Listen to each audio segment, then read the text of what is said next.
وذكر فإن الذكرى تنفع المؤمنين.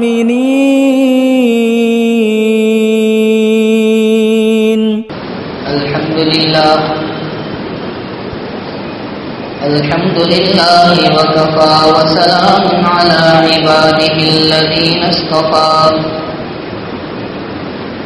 أما بعد، عن أنس بن مالك رضي الله تعالى عنه قال: قال رسول الله صلى الله عليه وسلم: إن الجنة تشتاق إلى ثلاثة: علي وعمار وسلمان رضي الله تعالى عنهم، أو كما قال رسول الله صلى الله عليه وسلم. رواه الترمذی.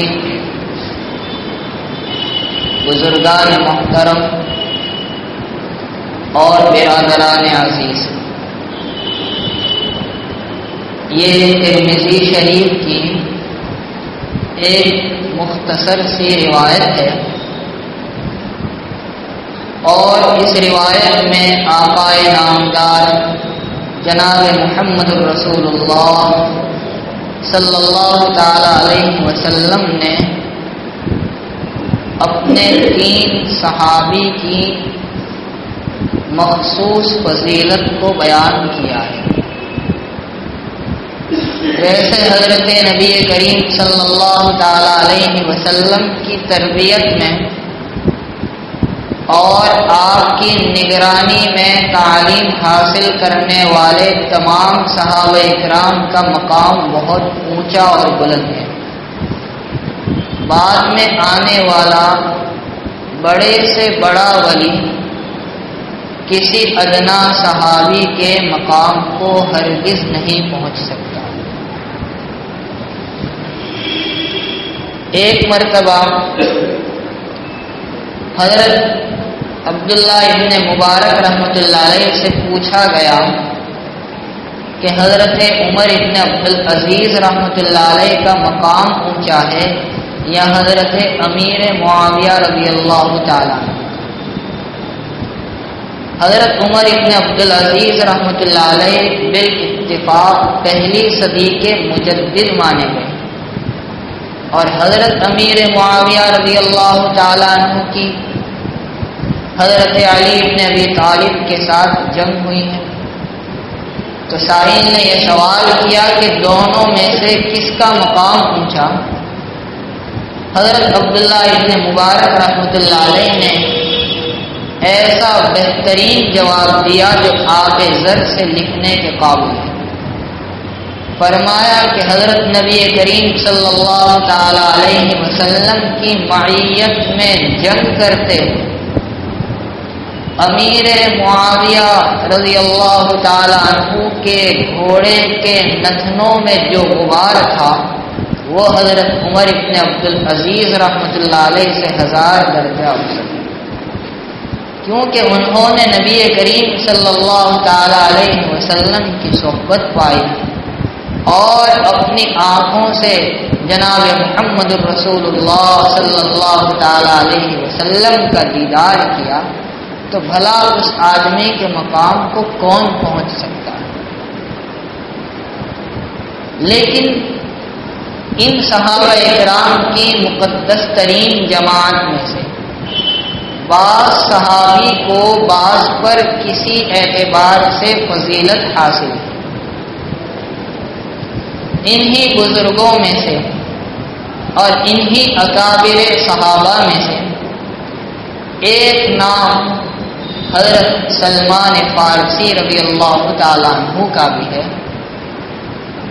اور انہی کی مبارک سیرت کا کچھ حصہ اس وقت آپ کے سامنے پیش کرنا ہے۔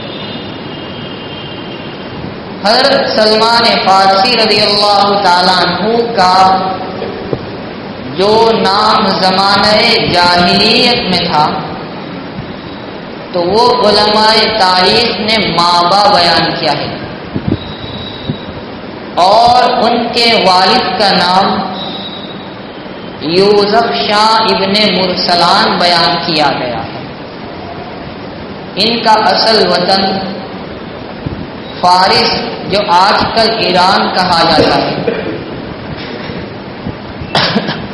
اور وہاں ایک علاقہ اصفہان ہے، اس میں رام ہرمز شہر کے مقام جے کے آپ باشندے تھے۔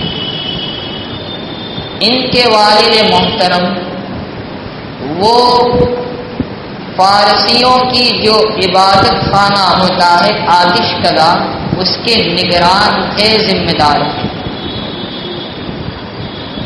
اور حضرت سلمان فارسی خود فرماتے ہیں کہ میرے والد محترم نے میری تربیت اور نگرانی ایسے کی جیسے کوئی کنواری لڑکی کی جاتی ہے۔ کنواری لڑکی کی طرح مجھے مکان سے باہر نکلنے سے روکا جاتا تھا، لیکن فطری طور پر اللہ تبارک و تعالیٰ نے توحید اور دین حق ان کے مزاج میں رکھا تھا۔ اول ہی سے ان کو یہ طلب اور یہ فکر تھی کہ میں دین حق کو پا کر اپنے دل کی تمنا کو پورا کروں۔ اب ان کے والد محترم ان کو آتش کدے لے جاتے ہیں، وہاں آگ کی پوجا کی جاتی ہے۔ حضرت سلمان فارسی رضی اللہ تعالیٰ عنہ کو اپنے قوم کی اور اپنے والد کی یہ عبادت کسی طرح پسند نہیں آئی۔ وہ اس فکر میں تھے کہ میں کسی بھی طرح دین حق کو قبول کروں۔ ایک مرتبہ راستے سے جا رہے تھے، ان کے والد نے کسی کام سے ان کو بھیجا، تو انہوں نے راستے میں نصارہ کے عبادت خانے پہ سے گزرے، وہاں ان کو دیکھا کہ وہ اللہ تعالیٰ کی عبادت میں مصروف ہے، اور اس وقت سچا دین وہی تھا، کیونکہ یہ زمانہ نبی کریم صلی اللہ تعالیٰ علیہ وسلم کی تشریف آوری سے پہلے کا ہے۔ تو اس وقت سچا دین عیسائیت تھا، نصارہ کا دین تھا۔ حضرت سلمان فارسی رضی اللہ تعالیٰ عنہ کو ان کی عبادت کا انداز پسند آ گیا۔ ان سے پوچھا کہ تم لوگوں کا سب سے بڑا دینی مرکز کہاں ہے؟ تو جواب دیا ملک شام میں۔ تو حضرت سلمان فارسی رحمۃ اللہ رضی اللہ تعالیٰ عنہ نے ان کو کہہ دیا کہ اگر آپ کا کوئی قافلہ وہاں جانے والا ہو تو مجھے اطلاع کر دینا۔ اب ادھر ان کے باپ کو کسی طرح پتہ چل گیا کہ حضرت سلمان فارسی رضی اللہ تعالیٰ عنہ کا شوق اور میلان ہمارے آبائی مذہب کی طرف نہیں اور دوسرے مذہب کی طرف ہے، تو ان کے پیر میں زنجیر ڈال کر انہیں باندھ دیا۔ اور دوسری طرف وہ نصارہ کا قافلہ ملک شام کی جانب روانہ ہونے والا تھا۔ حضرت سلمان فارسی کو اطلاع پہنچی تو کسی طرح اپنے پیروں سے زنجیر کھول کر بھاگ نکلے اور ان قافلے والوں کے ساتھ مل کر ملک شام کا سفر کیا۔ اب ذرا دنیا کا نقشہ اٹھا کر دیکھے، کہاں فارس اور کہاں ملک شام۔ ہزاروں میل کا فاصلہ پیدل طے کرتے ہوئے ملک شام پہنچے اور وہاں جا کر تحقیق کی کہ عیسائیوں کا سب سے بڑا عالم اور پادری کون ہے۔ تو کسی نے ان کو ایک پادری کا عالم کا پتہ دیا۔ حضرت سلمان فارسی رضی اللہ تعالیٰ عنہ اس کی خدمت میں پہنچے، ایک عرصے تک رہے، لیکن وہ شخص کوئی مناسب آدمی نہیں تھا۔ لوگوں کو صدقات و خیرات کا حکم دیتا اور خود مال جمع کیا کرتا تھا۔ ایک عرصے تک اس کے یہاں ٹھہرے، جب اس کا انتقال ہوا اور اس کے مریدین متعلقین اس کو دفن کرنے کے لیے آئے، حضرت سلمان رضی اللہ تعالیٰ عنہ نے ان کے سامنے اس پادری کی پوری حقیقت ظاہر کر دی کہ جس کو تم اپنا پیشوا اور بڑا مانتے تھے وہ تو ایسا آدمی تھا، تم لوگوں کو صدقات و خیرات کا حکم دیتا اور خود مال جمع کیا کرتا۔ یہ کہہ کر حضرت سلمان فارسی ان کو مکان کے پیچھے ایک صحن میں لے گئے اور وہاں زمین کھود کر وہ گڑھے نکلوائے جس میں وہ مال جمع کیا کرتا تھا۔ تو اب لوگوں کو غصہ آیا، لوگوں نے اس کو دفن کرنے کے بجائے اس کی لاش کو سولی پر چڑھا دیا اور اس کی جگہ دوسرا پادری منتخب کر لیا گیا۔ حضرت سلمان فارسی رضی اللہ تعالیٰ عنہ ایک عرصے تک اس نئے پادری کی خدمت میں رہے اور وہ ٹھیک آدمی تھا، دین عیسائیت پر مکمل عمل کرنے والا تھا۔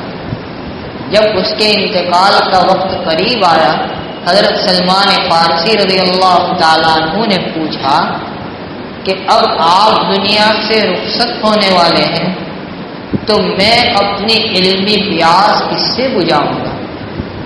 مجھے سیدھا راستہ کون بتلائے گا اور میری مشکلات کو، میرے مسائل کو کون حل فرمائے گا؟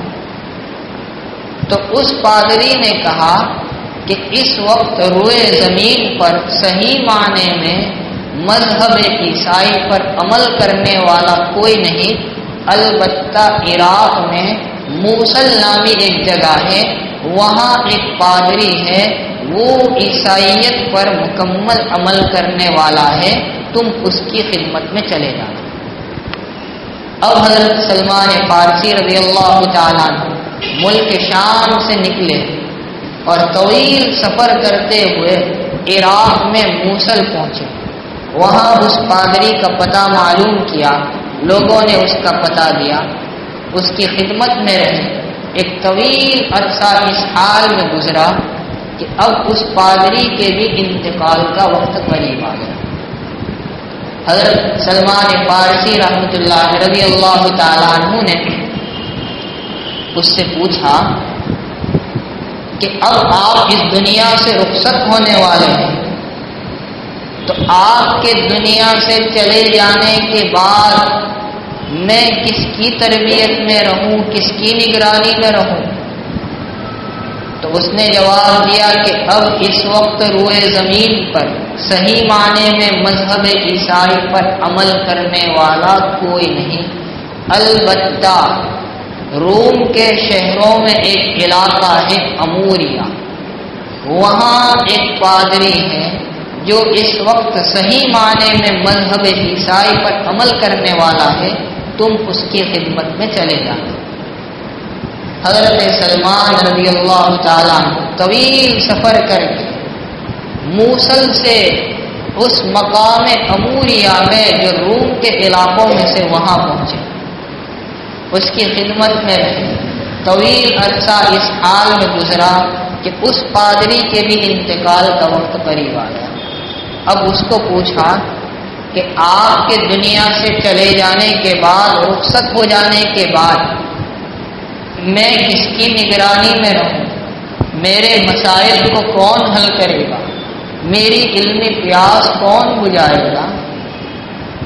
تو اس پادری نے جواب دیا کہ اب تو میں تمہیں صحیح بتلاتا ہوں کہ روئے زمین پر صحیح معنی میں مذہب عیسائی پر عمل کرنے والا کوئی نہیں ہے، اور اب تو وقت قریب آ گیا ہے نبی آخر الزمان صلی اللہ تعالی علیہ وسلم کی بعثت کا، تو تم ان کی خدمت میں چلے جانا اور میں تم کو ان کی علامات اور نشانیاں بتلاتا ہوں۔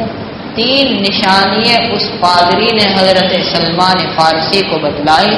نمبر 1 پر یہ بتلایا کہ وہ صدقہ استعمال نہیں کرے۔ نمبر 2 پر فرمایا کہ وہ ہدیہ قبول کریں گے، استعمال کریں گے، اور تیسری علامت یہ بتلائی کہ ان کی دونوں کندھوں کے درمیان پشت پر مہر نبوت ہوگی۔ یہ 3 علامتیں بتلائیں۔ اب حضرت سلمان فارسی اس فکر میں رہے کہ کوئی قافلہ اگر مدینۃ المنورہ جانے والا ہو، عرب کے علاقوں میں جانے والا ہو، تو کسی طرح ان کی تحقیق کر کے ان کے ساتھ ہو کر اپنا سفر شروع کرے۔ اتفاقاً ایک قافلہ جانے والا تھا۔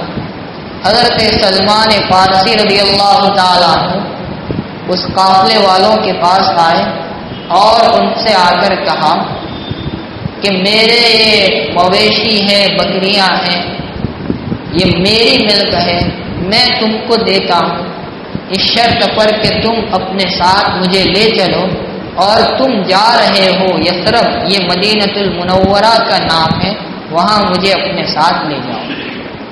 چنانچہ آپ قافلے والوں کے ساتھ ہو گئے۔ مدینۃ المنورہ کے باہر ایک علاقہ ہے جس کا نام وادی قرا ہے۔ جب یہ قافلہ وادی قرا پہنچا تو قافلے والوں نے حضرت سلمان کے ساتھ غداری کی اور دھوکہ دے کر ان کو غلام بنا کر کسی یہودی کے ہاتھ بیچ دیا۔ ایک عرصے تک حضرت سلمان فارسی رضی اللہ تعالیٰ عنہ اس یہودی کے غلام بن کر رہے۔ پھر اس یہودی کا ایک رشتہ دار جو مدینۃ المنورہ میں تھا، بنی قریظہ سے تعلق رکھتا تھا، اس نے حضرت سلمان کو خرید کر مدینۃ المنورہ لے آیا۔ جیسے ہی مدینۃ المنورہ کی بستی میں حضرت سلمان نے قدم رکھا تو ہر طرف کھجور کے بکثرت باغات، تو سمجھ گئے کہ یہی تو وہ بستی ہے جو نبی آخر الزماں صلی اللہ تعالی علیہ وسلم کی ہجرت گاہ بننے والی ہے۔ یہاں آنے کے بعد آپ کو پتا چلا کہ یہاں کوئی اللہ کے بندے ہیں جو اپنے آپ کو اللہ کا نبی اور رسول بتلاتے ہیں، اور حضرت سلمان نے ساری مشقتیں انہی کے لیے تو برداشت کی تھی، اپنے آپ کو غلام بھی تو انہی کے لیے بنایا تھا۔ اب ایک مرتبہ حضرت سلمان فارسی اپنے یہودی مالک کے کھجور کے باغ میں کام کر رہے تھے۔ اس کا کوئی رشتہ دار آ کر اس کے مالک سے کہنے لگا کہ کوئی شخص آئے ہیں، اپنے آپ کو اللہ کا نبی اور رسول بتلاتے ہیں۔ حضرت سلمان فارسی تو خوش ہو گئے، اپنے مالک سے جا کر پوچھا کہ کون؟ تو مالک غصے میں آ گیا اور ایک تمانچہ حضرت سلمان کو مار دیا۔ لیکن جلدی سے کام نمٹا کر کچھ کھجوریں لے کر حضرت نبی کریم صلی اللہ تعالی علیہ وسلم کی خدمت میں پہنچے اور عرض کیا، یا رسول اللہ، یہ میری جانب سے صدقہ ہے۔ نبی کریم علیہ السلام نے قبول کر لیا، خود استعمال نہیں کیا، فقراء میں تقسیم کر دیا۔ سمجھ گئے کہ اس روم کے پادری نے جو علامتیں بتلائی تھی، 3 میں سے ایک علامت تو پوری ہو گئی کہ صدقہ استعمال نہیں کرے۔ پھر دوسرے روز کچھ کھجور لے کر نبی کریم صلی اللہ تعالی علیہ وسلم کی خدمت مبارکہ میں پہنچے اور عرض کیا، یا رسول اللہ، یہ میری جانب سے تحفہ ہے، ہدیہ ہے، قبول کر لیجئے۔ حضرت نبی کریم صلی اللہ تعالی علیہ وسلم نے قبول بھی کیا، اس میں سے استعمال بھی کیا۔ سمجھ گئے کہ وہ پادری نے جو دوسری علامت بتلائی تھی وہ بھی پوری ہو گئی۔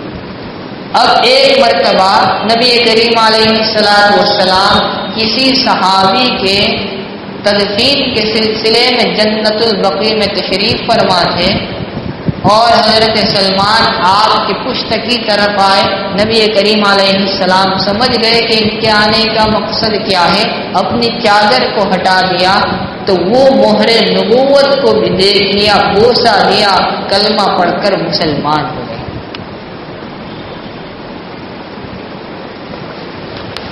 لیکن اب تک غلامیت کی زندگی گزار رہے۔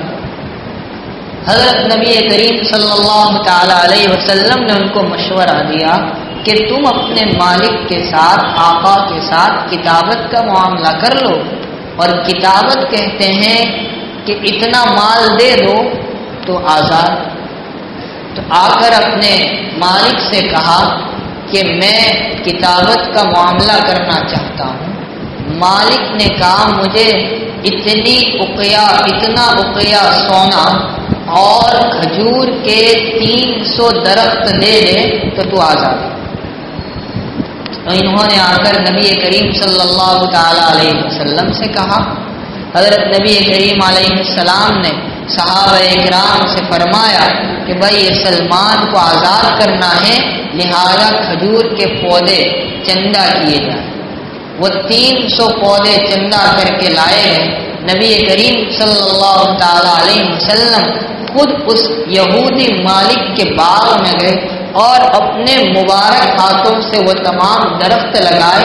عام طور پر 1 سال میں پھل آتے ہیں، لیکن چند مہینے میں اس پر پھل ظاہر ہونے لگے۔ ایک درخت حضرت عمر رضی اللہ تعالیٰ عنہ نے لگا دیا تھا تو اس پر پھل نہیں آئے۔ بعد میں پتا چلا کہ حضرت عمر نے لگایا ہے، نبی کریم علیہ السلام نے اس کو اکھیڑ کر پھر اپنے ہاتھوں سے لگایا تو اس پر بھی پھل آنے لگے۔ اس کے بعد کہیں سے نبی کریم صلی اللہ تعالی علیہ وسلم کی خدمت میں کچھ سونا آیا تھا انڈے کی شکل میں۔ آپ نے فرمایا کہ وہ سلمان کہاں ہے، اس کو بلاؤ۔ حضرت سلمان کو بلایا گیا۔ آپ نے فرمایا کہ یہ لے جاؤ اور اس کا وزن کرا لو، تمہارے مالک کو کتنا سونا دینا ہے۔ حضرت سلمان نے دیکھا تو کہا یا رسول اللہ یہ تو بہت کم۔ آپ نے فرمایا وزن تو کرا لو۔ جب وزن کیا گیا تو اتنا ہی نکلا جتنا مالک نے طلب کیا تھا۔ اس طرح سے غلامیت کی قید سے حضرت سلمان فارسی رضی اللہ تعالیٰ عنہ آزاد ہوئے۔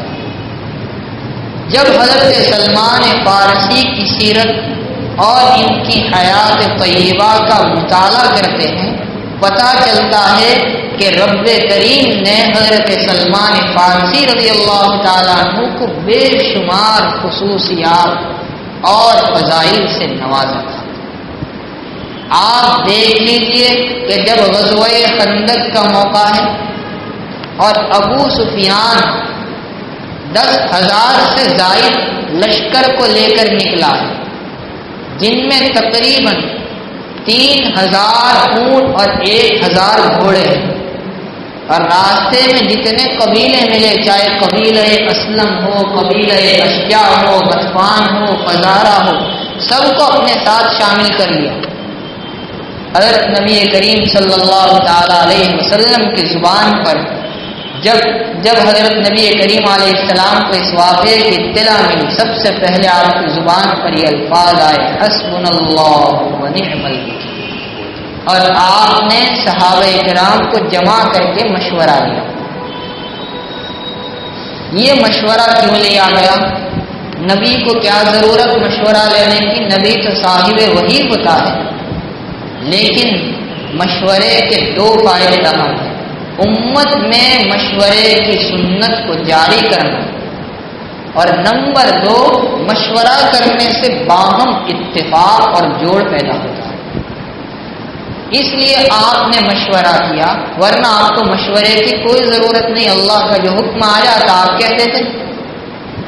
حضرت سلمان فارسی رضی اللہ تعالیٰ عنہ نے اس موقع پر مشورہ دیا یا رسول اللہ، ہمارے یہاں ملک فارس میں جب جنگ ہوتی ہے تو خندقیں کھودی جاتی ہیں، لہذا ہم بھی دشمنوں کا مقابلہ کرنے کے لیے خندقیں کھود دیتے ہیں تاکہ وہ ہمارا مقابلہ نہ کر سکے اور ہمارے علاقوں میں داخل نہ ہو سکے۔ نبی کریم صلی اللہ تعالی علیہ وسلم کو یہ مشورہ بہت پسند آیا۔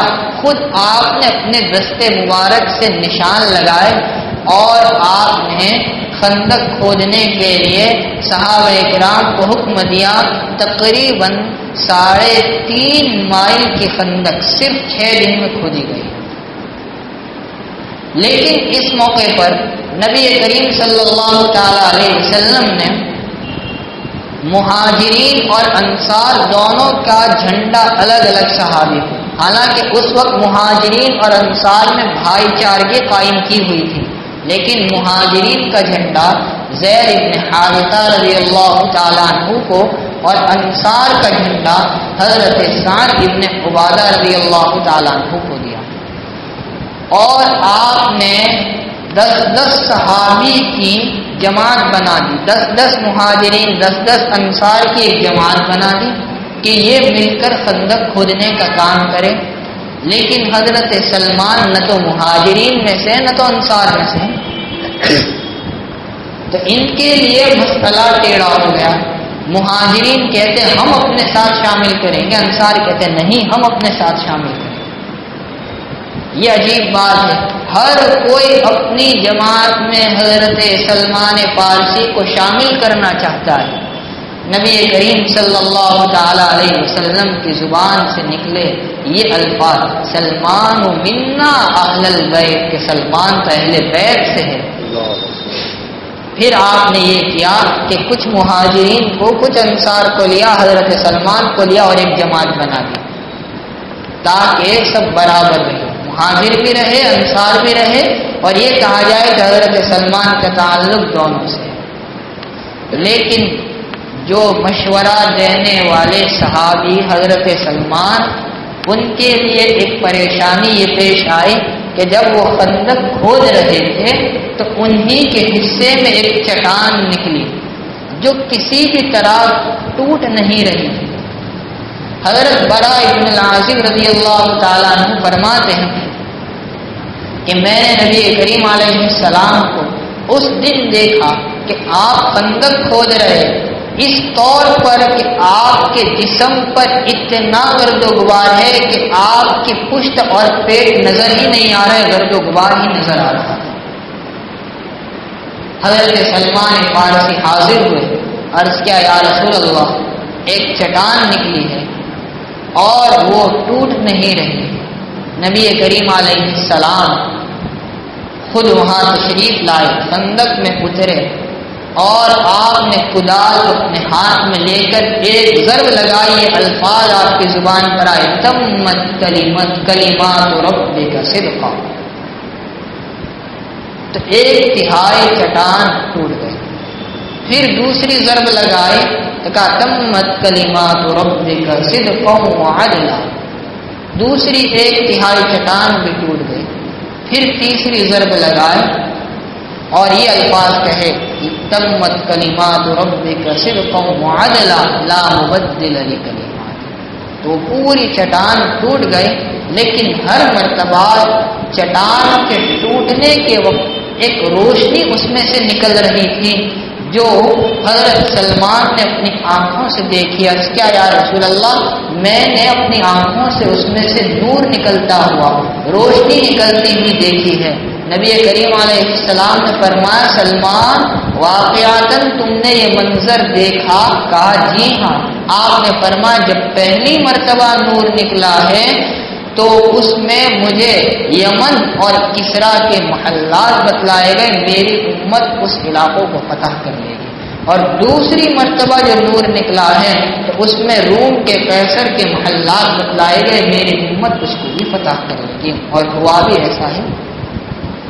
حضرت سلمان فارسی کی فضیلت کو اور خصوصیات کو دیکھے تو جب نبی کریم علیہ السلام نے ہجرت کے بعد ایک انصاری اور ایک مہاجر کو لے کر بھائی چارگی قائم کی تھی، کیونکہ اس وقت مہاجرین کے پاس کچھ مال نہیں تھا، سب اسرت اور تنگی کی حالت میں تھے، تو حضرت سلمان فارسی رضی اللہ تعالیٰ عنہ کو حضرت ابو الدرداء رضی اللہ تعالیٰ عنہ کا بھائی بنایا گیا تھا، ان کے ساتھ رہتے تھے۔ ایک مرتبہ حضرت سلمان فارسی رضی اللہ تعالیٰ عنہ حضرت ابو الدرداء کے مکان پر پہنچے تو اس وقت حضرت ابو الدرداء مکان پر نہیں تھے، ان کی اہلیہ ام درداء مکان پر تھی۔ دیکھا بہت تنگ دستی کی حالت میں ہے، فقر و فاقے کی حالت میں ہے، اور زیب و زینت کی کوئی چیز ان کے جسم پر نہیں، تو پوچھا کہ ایسی تنگی کیوں؟ تو حضرت ابو الدرداء کی اہلیہ نے جواب دیا کہ تمہارے جو بھائی ابو الدرداء ہے وہ دنیا سے بیزار آدمی ہیں، تو حضرت سلمان فارسی رضی اللہ تعالیٰ عنہ ابھی یہ کلام کر رہے تھے، حضرت ابو الدرداء آ گئے۔ حضرت ابو الدرداء نے کھانا پیش کیا، حضرت سلمان نے فرمایا کہ آپ بھی آ جائیے کھانے کے لیے۔ حضرت ابو الدرداء نے کہا میرا تو روزہ ہے، حضرت سلمان نے کہا میں بھی نہیں کھاتا۔ بالآخر حضرت ابو الدرداء کو اپنا وہ نفلی روزہ توڑ دینا پڑا اور ان کے ساتھ کھانے کے لیے گئے۔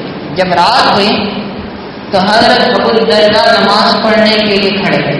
حضرت سلمان نے فرمایا ابھی سو جاؤ۔ کچھ دیر کے گزر جانے کے بعد پھر حضرت ابو الدرداء کھڑے ہوئے۔ حضرت سلمان نے فرمایا بیٹھ جاؤ، سو جاؤ۔ جب تہائی رات گزر گئی اور آخری حصہ بچا تب حضرت ابو الدرداء کھڑے ہوئے۔ حضرت سلمان نے فرمایا کہ ہاں اب پڑھیے نماز۔ خود بھی کھڑے ہوئے اور ان کے ساتھ نماز پڑھی اور فرمایا تمہاری ذات کا بھی تم پر حق ہے، تمہارے اہل و عیال کا بھی تم پر حق ہے۔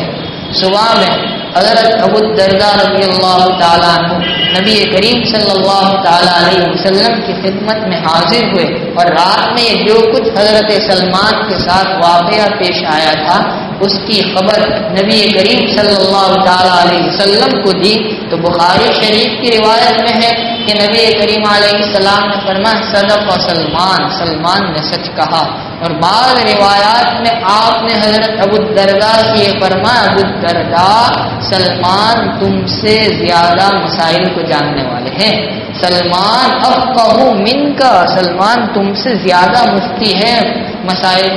حالانکہ خود ابو الدرداء کا مقام اتنا اونچا ہے کہ نبی کریم علیہ السلام نے اس امت کا حکیم ان کو قرار دیا، لیکن خود نبی کریم علیہ السلام کے الفاظ ایک موقع پر جب مسلمانوں کے لشکر نے ایران کے کسی قلعے کا محاصرہ کر لیا، اس وقت مسلمانوں کے لشکر کے امیر حضرت سلمان فارسی رضی اللہ تعالیٰ عنہ تھے۔ تو لشکر نے حضرت سلمان سے اجازت چاہی کہ ان پر حملہ کرے۔ آپ نے فرمایا نہیں، میں تم کو بتلاتا ہوں کہ نبی کریم علیہ السلام کے دعوت دینے کا طریقہ اور انداز کیا ہے۔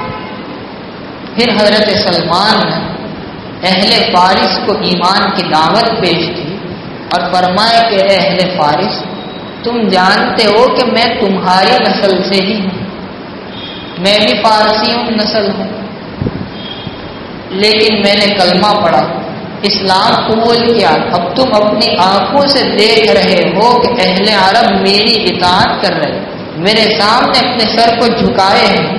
اگر تم بھی کلمہ پڑھ لو گے تو تم ہمارے برابر ہو جاؤ گے، تمہارا بھی مقام بلند ہو جائے گا، عزت و غلبہ تم کو بھی ملے گا۔ اور اگر تم ہماری بات نہیں مانتے تو پھر تم جزیہ دو، اس میں تمہارے لیے ذلت ہے۔ لیکن وہ تیار نہیں ہوئے۔ تو اب حضرت سلمان نے 3 دن تک ان کو دعوت دی، جب نہیں مانا تو پھر حملہ کیا، کہا کہ یہ طریقہ تھا رسول اللہ صلی اللہ علیہ وسلم کا۔ میں نے خطبے میں ایک روایت حضرت انس کے حوالے سے پڑھی، اس روایت میں آپ غور کریں، نبی کریم علیہ السلام نے عجیب جملے ارشاد فرمائے، ترمذی شریف کی روایت ہے۔ آپ نے فرمایا ان الجنت تشتاق الی ثلاث، کہ جنت 3 آدمیوں کی مشتاق ہے۔ ویسے دیکھا جائے تو ہم سب جنت کے مشتاق ہیں، لیکن یہاں الٹا کہا جا رہا ہے کہ جنت 3 آدمیوں کی مشتاق ہے۔ وہ 3 آدمی کون ہیں؟ علی و عمار و سلمان، حضرت علی، حضرت عمار ابن یاسر اور حضرت سلمان فارسی۔ اس سے آپ اندازہ لگائیے کہ ان تینوں صحابہ کا مقام کتنا اونچا ہوگا۔ معاذ ابن جبل رضی اللہ تعالیٰ عنہ کے جب انتقال کا وقت قریب آیا تو ان کے متعلقین نے ان کو کہا کہ ہمیں نصیحت کر دیجیے، آپ کا آخری پیغام وصیت کر دیجیے۔ حضرت معاذ ابن جبل نے فرمایا کہ حضرت سلمان کی خدمت میں جاتے رہنا، وہ بہت بڑے عالم ہیں، ان سے علم حاصل کرنا۔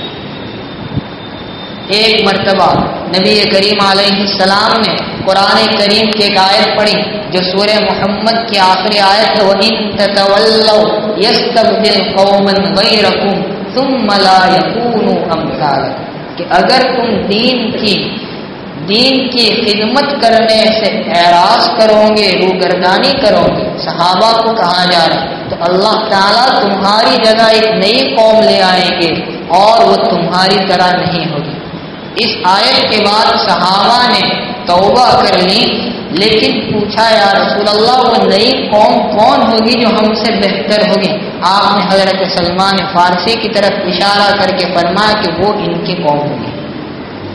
اس سے بھی پتہ چلتا ہے کہ حضرت سلمان فارسی کا مقام کتنا اونچا ہوگا۔ سادگی اور تواضع ان کی فطرت اور طبیعت میں رگ رگ میں پیوستہ تھی، اور اندازہ کیجیے کتنی سادگی تھی۔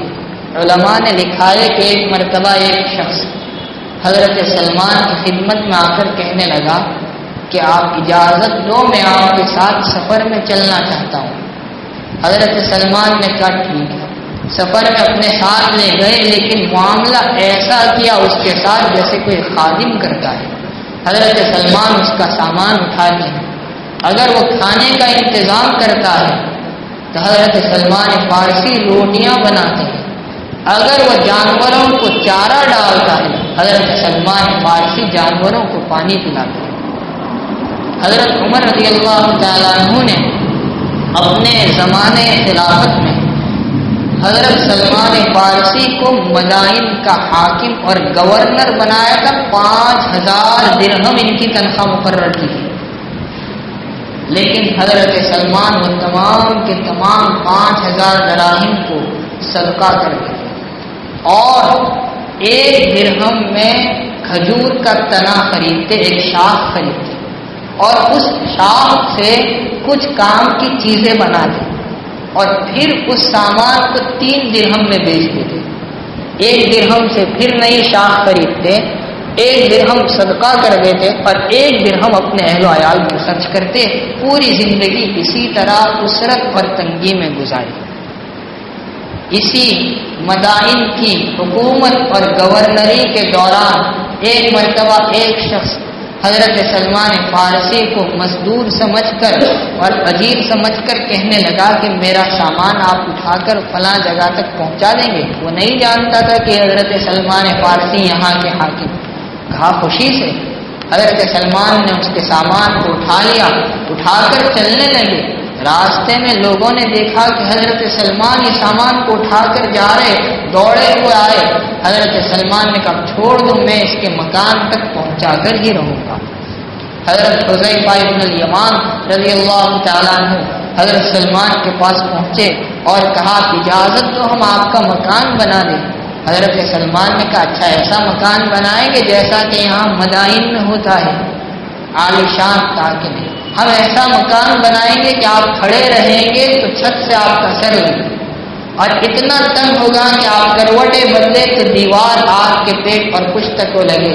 حضرت سلمان خوش ہو گئے، کہا کہ تم نے میرے دل کی بات کہی۔ اس سے آپ اندازہ لگا سکتے ہیں کہ ان کی طبیعت میں، ان کی فطرت میں سادگی اور تواضع کتنی رہی ہے۔ اب ایک بات سمجھے کہ حضرت سلمان فارسی کا نکاح اور اولاد، تاکہ ان کی پوری سیرت ہمارے سامنے آ جائے، تو قبیلہ کندہ کی ایک خاتون سے آپ نے نکاح کیا تھا۔ جس وقت ان کی شب زفاف ہو رہی تھی تو رات میں جب مکان پر پہنچے تو دیکھا کمرہ پورا سجا ہوا ہے اور ہر طرف عالیشان پردے لٹکے ہوئے۔ حضرت سلمان نے مکان میں داخل ہوتے ہی فرمایا کیا میرے مکان کو بخار آ گیا کہ اتنے سارے پردے لگائے، یا کعبۃ اللہ شریف میرے مکان میں آ گیا کہ غلاف لٹکا کر رکھے؟ اس کو نکلوا دیے، صرف ضرورت کے لیے ایک پردہ باقی رکھا۔ دیکھا کہ جہیز کا بہت سارا سامان ہے، آپ نے سارا سامان واپس کر دیا۔ خدام بھی بہت تھے، ان سے پوچھا تم کون، کہاں سے آئے؟ وہ کہنے لگے ہم آپ کی اور آپ کی اہلیہ کی خدمت کے لیے آئے ہیں۔ حضرت سلمان نے ان کو بھی ہٹا دیا بہت ساری بانی خدمت کے لیے تھی، حضرت سلمان نے ان کو بھی ہٹا دیا۔ جب تنہائی ہوئی تو اپنی بیوی کے بال پکڑ کر مسنون دعا پڑھی، پھر اس سے کہا کہ مجھے رسول اللہ صلی اللہ علیہ وسلم نے یہی طریقہ سکھلایا تھا۔ پھر اس سے کہا کہ کیا تم میری ایک بات مانو گی؟ وہ بیوی کہنے لگی جی ہاں ضرور۔ حضرت سلمان نے کہا کہ اٹھو اور نماز پڑھو۔ دونوں نے نماز پڑھی، اس کے بعد ہم بستری ہوئی۔ صبح میں ان کے دوست حضرت سلمان سے پوچھنے لگے کہ رات میں کیا معاملہ پیش آیا؟ حضرت سلمان خاموش۔ دوسری مرتبہ پوچھا کہ کیا معاملہ پیش آیا؟ خاموش۔ تیسری مرتبہ پوچھا کیا معاملہ پیش آیا؟ خاموش۔ اور فرمایا کہ تم مجھ سے یہ باتیں پوچھتے ہو، حالانکہ رسول اللہ صلی اللہ تعالی علیہ وسلم نے مجھ سے فرمایا تھا کہ جو اپنی رات کی راز کی باتیں دوستوں کے سامنے اور اپنے متعلقین کے سامنے کرے وہ اس گدھے کی طرح ہے جو برسر عام جفتی کرتا ہے۔ اس کے بعد حضرت سلمان کی جو اولاد ہیں، روایات میں صراحتاً کوئی تذکرہ نہیں ملتا۔ بیوی کتنی تھی صاف طور پر تذکرہ نہیں۔ ایک بیوی کا نام جو ان کی وفات کے وقت تھی جس کا نام وغیرہ بتلایا گیا ہے، اب یہ وہی بیوی تھی یا اور تھی اللہ جانتا ہے۔ لڑکے کتنے تھے؟ اتنا معلوم ہے کہ حضرت سلمان کی کنیت ابو عبداللہ ہے، اس سے پتہ چلتا ہے کہ ایک لڑکا عبداللہ نامی تھا، لیکن تیسرا تو مشہور صحابی حضرت سعد بن ابی وقاص رضی اللہ تعالیٰ عنہ ان کی ملاقات کے لیے پہنچے۔ دیکھا حضرت سلمان کا آخری وقت ہے، حضرت سلمان رونے لگے۔ حضرت سعد نے فرمایا کہ سلمان کیوں روتے ہو؟ اب تو دوستوں سے ملاقات کا وقت قریب آ گیا، تمہاری ملاقات ہوگی نبی کریم صلی اللہ علیہ وسلم سے، حضرت ابو بکر سے، حضرت عمر سے، دیگر صحابہ سے، تو کیوں روتے ہو؟ تو حضرت سلمان نے اپنے ٹوٹے پھوٹے 2-3 سامان کی طرف اشارہ کر کے فرمایا کہ یہ سانپ میرے گھر میں پڑے ہیں، یہ سانپ میرے گھر میں پڑے ہیں، آپ اس سے اندازہ لگائیے۔ تو 35 میں وفات ہو یا 36 میں ہو یا 37 میں وفات ہو، صراحتاً تذکرہ نہیں۔ بعض علماء نے یہ لکھا ہے کہ حضرت عثمان کے دور خلافت میں ان کی وفات ہوئی ہے۔ اگر یہ مان لیا جائے کہ حضرت عثمان کے زمانے میں ان کی وفات ہوئی ہے تو سن 35 والی بات صحیح، کیونکہ حضرت عثمان کی وفات 18 ذی الحجہ سن 35 میں ہوئی۔ اللہ ہی بہتر جانتے ہیں کب ہوئی، لیکن طویل عمر حضرت سلمان فارسی نے پائی ہے، اور ان کی عمر میں جو سب سے کم قول ہے وہ 250 سال کا ہے، یا تو 250 سال کی عمر یا 250 سال کی عمر یا 350 سال کی عمر ہے حضرت سلمان فارسی رضی اللہ تعالیٰ عنہ کی۔ یہ مختصر سی سیرت ہے حضرت سلمان کی، اگر آپ ان کی پوری سیرت پر غور کریں تو بے شمار سبق ملتے ہیں۔ ان کی سیرت میں ہمیں کمال ایمان کا سبق ملتا ہے، ان کی سیرت میں ہمیں دین کی محنت اور فکر کا سبق ملتا ہے، ان کی سیرت میں صبر اور استقامت کا درس ملتا ہے، ان کی سیرت میں دنیا سے بے رغبتی کا سبق ملتا ہے، ان کی سیرت میں تواضع کا سبق ملے گا، اتباع سنت کا سبق ملے گا، مخلوق کے ساتھ اطاعت اور ہمدردی کا سبق ملے گا۔ تو ہر صحابی کو اللہ تعالیٰ نے یہی مقام دیا تھا۔ یہ حضرت سلمان کے چند احوال تھے، اللہ تبارک و تعالیٰ ان کے جیسی سادگی، ان کے جیسا تقویٰ، ان کے جیسی پرہیزگاری اور ان کے جیسے اخلاص، ایمان کی فکر اور دین کی طلب کا کچھ حصہ ہمیں بھی نصیب فرمائے۔